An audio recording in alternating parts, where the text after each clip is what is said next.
think that these are systems which are far better. Even if you look at the motto of Olympics, which says, citius, elitius, fortius, which means faster, higher, stronger. It's in our DNA, it's in our system that we think that this is better.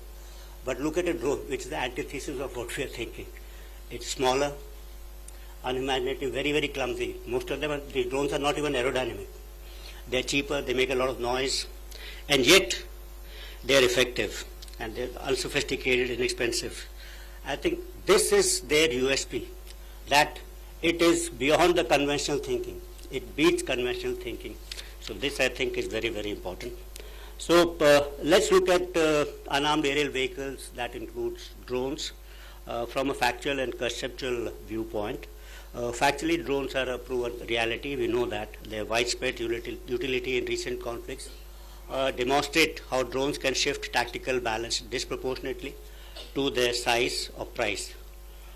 Factual because the government of applications of US in modern warfare is challenging traditional ideas about air superiority, ground maneuver, and force protection. Swarm tactics, autonomous and intelligent operations, MUMT, asymmetric drone warfare are making large platforms vulnerable and driving militaries to rethink the conceptual aspects of air doctrines, development of a counter US system, and adaptive rules of engagement.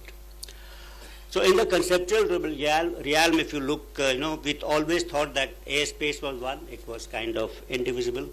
And it's there where manned aircrafts traditionally dominated battlefield.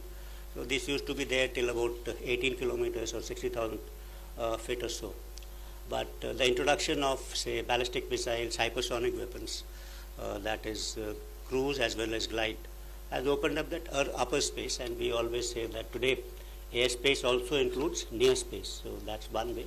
But you look at the bottom side of it, that the lowest space, which is below 50 meters. Now this is getting congested, and this requires a special kind of a treatment and understanding, because this is where most of the combat is taking place when we talk about these drones.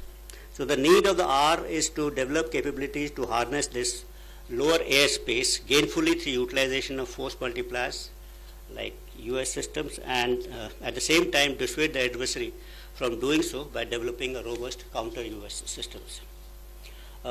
During Operation Sindoor on 10th of May, Pakistan had used unarmed drones and loiter ammunitions. None of them actually could inflict any damage to Indian military or civilian infrastructure.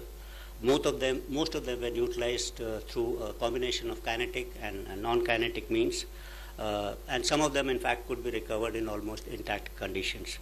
We need to focus on combat in future in this particular lower airspace. The ability of to use LEO satellites for